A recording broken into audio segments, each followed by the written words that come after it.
All right, let's begin this hour with billionaire and registered sex offender Jeffrey Epstein back behind bars. Epstein was arrested Saturday in connection with federal sex trafficking charges in New York and Florida. He was arraigned in court today on those charges, in which he's accused of abusing underage girls at his mansions in Manhattan and Palm Beach, Florida. RT's John Huddy is joining us live from Miami with more. John, what's the latest there? Well, this is a stunning new development in turning this case. Manila federal agents arrested Jeffrey Epstein at Teterboro Airport in New Jersey right around 4 p.m. on Saturday after he arrived from Paris on his private jet after vacationing in France. Agents also reportedly raided Epstein's Upper East Side townhouse after his arrest Saturday, finding, among other evidence, according to officials, nude photos of underage girls. Now, the 66-year-old convicted sex offender is reportedly charged with one count of sex trafficking of minors and one count of conspiracy to engage in sex trafficking of minors. If convicted, he could face up to 45 years, basically the rest of his life, in prison. Now, the case is being handled by the Southern District of New York along with the FBI. The federal indictment, a 14-page federal indictment, alleges that between 2002 and 2005, Epstein ran a sex trafficking ring, basically a sex trafficking enterprise, paying girls as young as 14 years old for sex in exchange for cash, and used his victims to recruit other young women. Here is what the U.S. Attorney in New York and FBI said today. Listen. The girls were recruited in a variety of ways, usually by employees of Epstein and sometimes by fellow victims. The victims typically received hundreds of dollars in cash. He estimated dozens of victims were as young as 14 years old at time of recruitment. Children who provided Epstein massages while they were nude or partially nude. Children who were asked to engage in direct and indirect sex acts for money. Children who were enticed to do all these things at the hands of a man more than or nearly 3 times their age. The alleged behavior shocks the conscience. And while the charged conduct is from a number of years ago, it is still profoundly important to the many alleged victims, now young women. They deserve their day in court.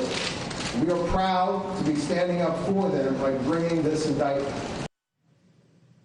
So this is really now a very familiar story with Epstein, as we've heard so often in his case, that he sexually exploited dozens of underage girls, some of them homeless or from broken homes, paying them for nude massages and then molesting, or according to officials, sexually abusing them in his Upper East Side mansion or also at his Palm Beach residence here in Florida. Other Epstein friends and associates have also been accused of engaging in these activities, including his former partner, Ghislaine Maxwell, who's a British socialite and publishing heir who's been basically accused of essentially working as Epstein's madame, recruiting many of the young girls. Epstein, who is a hedge fund manager and financier, has counted among his friends, of course, President Trump, who at one point called Epstein a terrific guy, former President Bill Clinton, and Prince Andrew of the UK.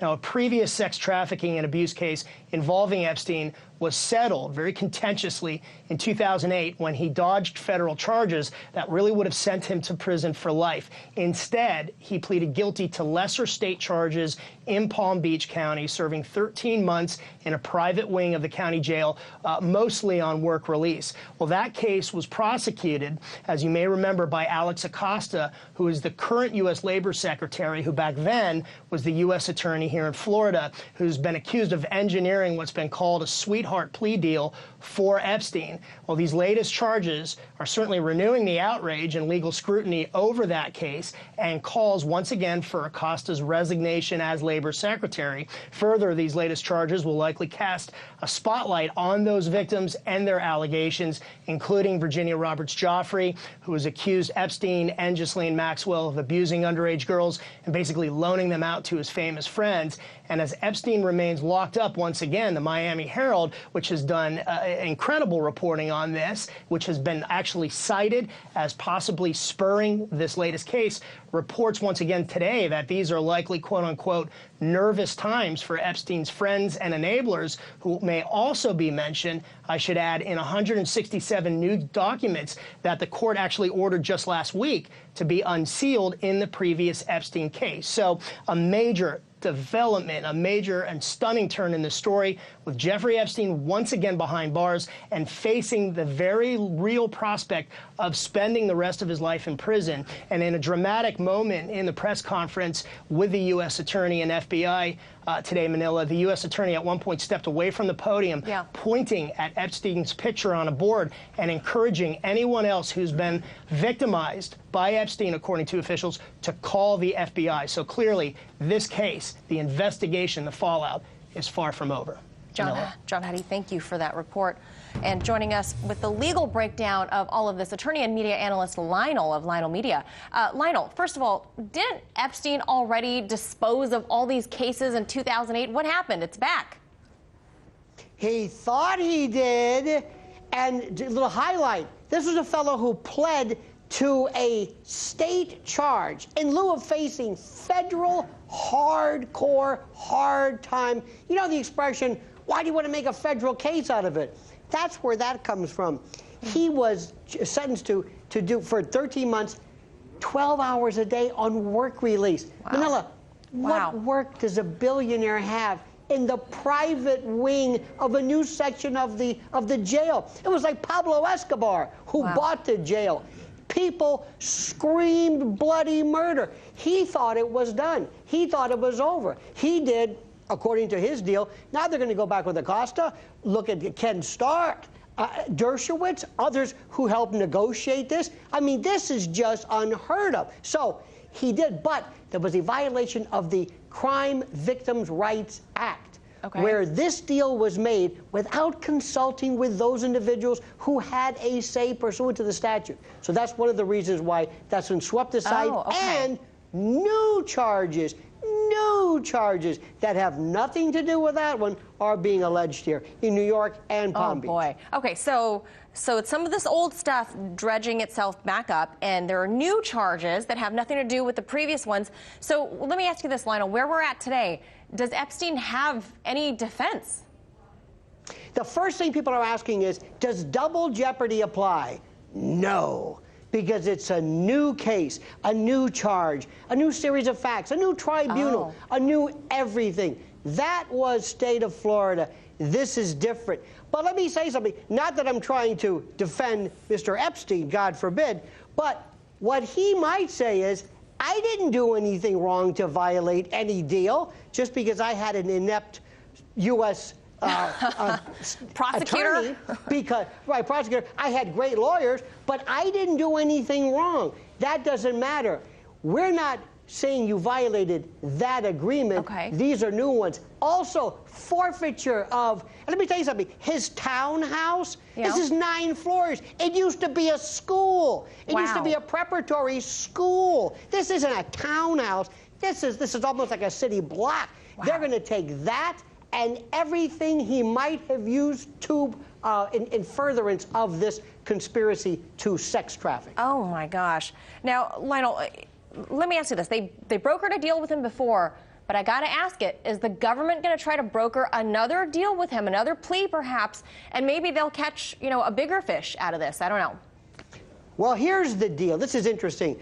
They have the Public Corruptions Unit. By the way, James Comey's daughter is part of the Southern District of New York's team. She's looking into this. That's going to be getting a lot of, even though they don't know why they're doing that for. But what's happening right now is this is obviously far more than just a, I don't want to say, please don't take this the wrong way, a run-of-the-mill sex case. They're looking at the implications of this. And Manila, let me just say, this man knows everybody who was on his planes, who was at his compounds, who was at the Lolita Express. Well, Lionel, what about those people? What about all of his big name friends, all his famous friends, Bill Clinton being one of them, who was on one of those private jets?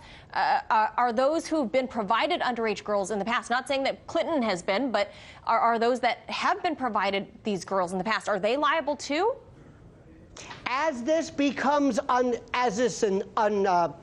develops and discovery is taken, and he might want to use people as a defense, perhaps, to maybe dispute something, let me ask you this. I'm not saying anything, but do you think by any chance any of these places could have been recorded Do you think that he has in his possession anywhere by virtue of standard flight logs? I don't know, I don't have any jets, but this is virtually everybody. Prince Andrew? I mean, we're talking about folks. How about years ago when when Fergie had part of her debts paid off from him? He's connected to everybody, and nobody's answering his phone call today. I'm sorry. What about famed attorney and Harvard professor Alan Dershowitz? How is he mucked up in all of this? He is involved in a defamation suit. And the lawyer representing the woman who's suing him is David Boies from Boies Schiller. This is two mega monster legal titans who aren't exactly fans of each other, going after each other. And Dershowitz is now trying to get Boies disqualified from this. So you've got text, subtext, you've got this has so many layers of this. This has not, by the way, remember one thing, he's 66 years old. Yeah. Nobody's going to ask him, what are you going to do? Get off with what, for 5 years probation? I don't think so. Yeah. But you know he's going to say, what deal can I make? What can I do? Is there anything I can do? And especially when he feels abandoned by everybody, he might just say, you know, not for nothing, but would you like to know who I procured some of these women for? Yeah. I mean, this is the case to watch, Lionel. This is certainly the case to watch this year. There's billionaires, there are famous people, and there are legal titans, clash of the titans to behold. So we will see, and we will talk to you about it. As always, appreciate your expertise, Lionel, my friend of Lionel Media. Thank you. Hey YouTube, thanks for checking out our channel. We hope you enjoyed the video. We have tons of content for you just like this. For more of RT America's one-of-a-kind news and analysis, be sure to subscribe and never stop questioning more.